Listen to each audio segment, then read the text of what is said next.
Hey everyone, it's your favorite rabbit masked man. Pigments is a synthesizer that deserves more love in this channel. I use it a lot and I have made a lot of presets. And it has some unique features. So today I will show you the one that I consider to be the best one. So let's go. So Pigments, it's Arturia's takes on a modern digital synthesizer. Over the years it has evolved and we have gotten really amazing features like the harmonic engine, really good effects, and today's topic, it's really crazy sequencer and arpeggiator.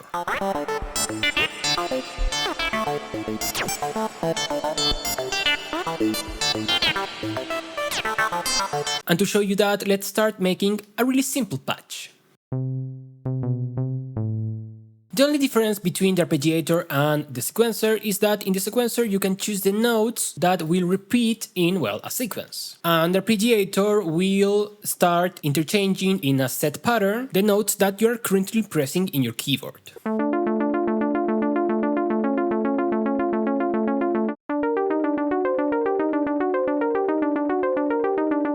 Everything else is pretty much the same, so I will concentrate only on the sequencer. So let's keep this simple sound, maybe make it a little bit more plucky. We can add another voice, maybe a little bit of FM, and there we go. I have put a little bit of delay and reverb so it doesn't sound too dry. First of all, you can fine-tune your sequences by choosing a scale, which makes easier to keep it nice and pretty. You have chromatic major, natural minor, harmonic minor, melodic minor, Lydian, mixolydian, Dorian, Phrygian, Locrian, major penta, blues fifth, and even you can put your own custom scale. So let's go to something simple, natural minor, and that means that it doesn't matter what I do with this, is going to be on the scale. But this is not quantizing everything to C minor, it's actually quantizing everything to a minor scale, which is going to have its root on the note that you're playing. For example, if I play A. You can also increase the length of the sequence up to 16 steps. Let's add notes on random, because as we are scaling the pitch, they're always going to be on the same scale. Or you can even go for one and it's going to repeat the same note over and over again. Okay, so that's the pitch feature. I leave velocity for now and go straight to the octave, which will transpose by 1 or 2 octaves above and below the corresponding note to this step. For example, let's make this a 4-step sequence and make that every time the third step is going to be 1 octave above. Then we can change the trigger probability. That means that this note is not going to be active all the time. In fact, it's going to be active only 61.5% of the time. That means that if we play long enough, sometimes that note is going to be muted.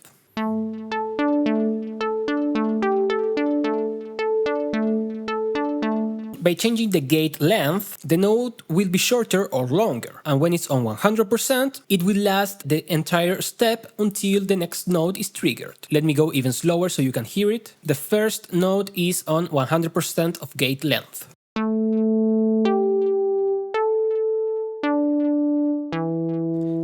As you could hear, the second, third, and fourth note had that little stop at the end, but the first one didn't have it. And you can make a note be shorter. I'm going to increase the probability so we can hear it. And we can even go up to 400%. Listen what happened with that.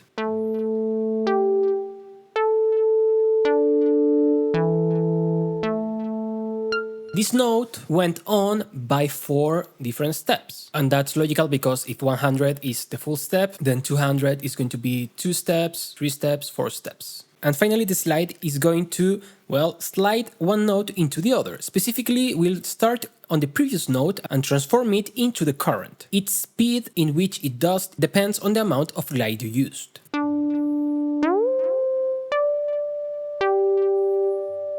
Now, if we change the velocity, it's not going to affect the sound immediately. Let's do something maybe like this. And check out this velocity visualizer. It's not affecting the sound, but as you can see, it's affecting the velocity, and that's great because now we can use this as a modulator to affect any destination. And let's say the velocity affects the cutoff point. And now let's go back to it and play.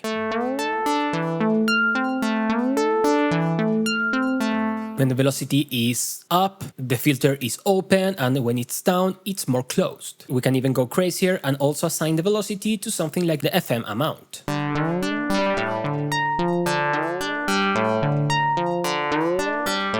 Then you can add more effects if you want, and you have a pretty interesting sequence.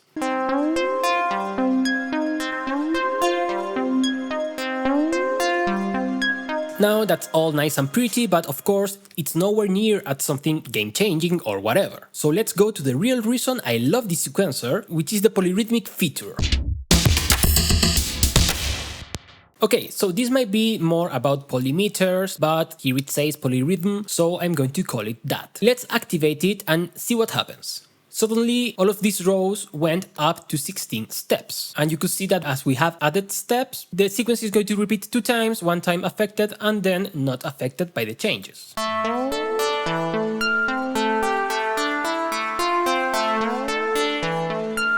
But still is something predictable, and of course it's everything at the same time. The thing is that now, when we choose to modify the sequence length, we are not going to modify the whole sequencer, we're going to modify each track individually. So let's start changing everything. Let's put the note on 12, but the velocity is going to be on 13, the octave is going to be on, I don't know, 11, the trigger probability on 10, the gate length on 9, and the slide is going to be on 7. Why not? Let's add a little bit more of changes on the velocity, as well as some trigger probabilities and some octaves. And now listen and also see what's happening with the sequence.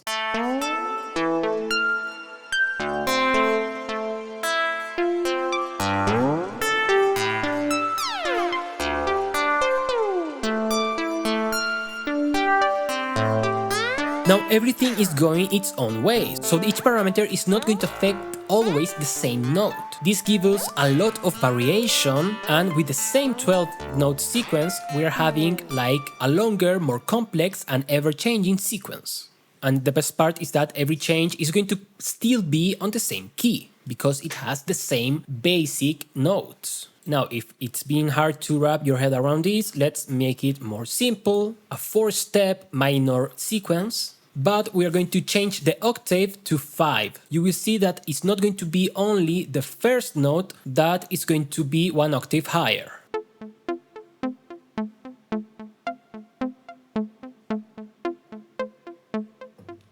So you see that the octave step is changing at a different time than the other sequences that are on 4 steps, because it's on 5 steps. Again, let's go back to the more complex sound. Let's start adding other effects and maybe modulating more parameters, and just have fun and enjoy how it sounds.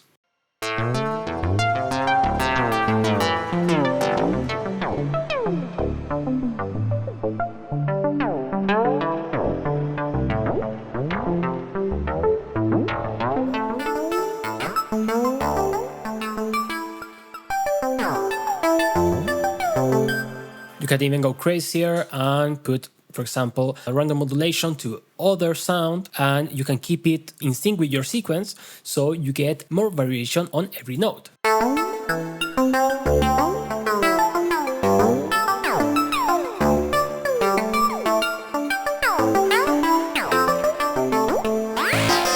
What's even better, at least for me, is that here on Bitwig you can send MIDI information from one synth to another.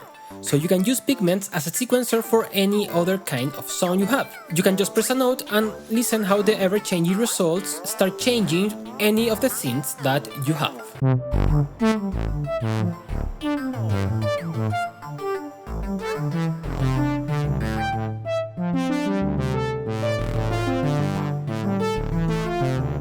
So in conclusion, this sequencer is crazy powerful, it's easy to set up, intuitive, and it can give you really crazy and complex sequences.